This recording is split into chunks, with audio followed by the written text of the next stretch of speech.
We just seen Suicide Squad kill the Justice League Insider episode 3, and it was packed with some good information about Elseworlds. And they talked about how they are planning on rolling out content post-launch, so the first DLC wave would come in March. But then I seen something in the episode that I didn't like.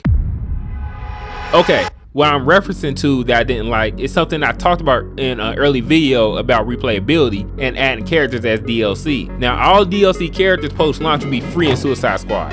Let's get that out there. And will be villain themed in each season.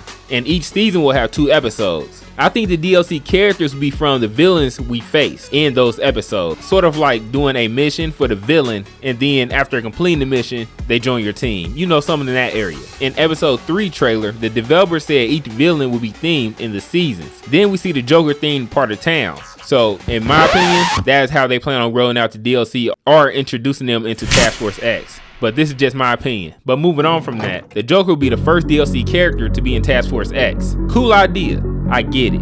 Now look at this quick video of Joker traversal and movements.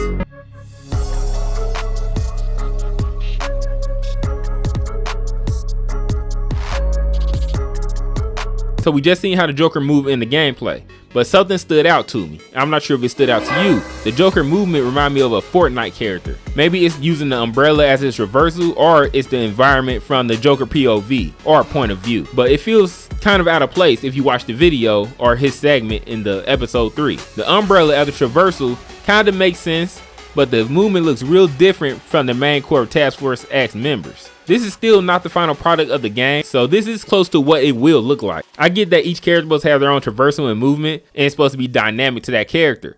But not all characters fit the mode for the game, and the Joker could be one of those characters. So it makes you wonder how new DLC characters will turn out as they introduce them into the game. Will it make you want to still play them, or would you feel like the POV is just so off that you don't care about playing it? So I know it's the Joker that they introduced him first, and he's an iconic character in DC. But seriously, rewatch how he moved and compare it to original Task Force X member. Even though the Task Force X members move differently in their traversal, it's still the core part of the game. But if you look at the Joker, it just feels so different and out of place. New DLC characters could mean a character with a new look and an odd traversal mechanic, dilute the look and feel of the game. I fear that it could take away from the main feel of the game and it turns into its own version of Fortnite. The characters that are DLC that's coming should still give the same feel, but don't have to have the same kind of traversal. But the POV feel of things should still be as if you are traversing in that element, because you don't want it to feel outside of Suicide Squad killed the Justice League. It just looked like it's off and out of place. March is when the first DLC is supposed to drop, and we get our first experience with the Joker hands-on.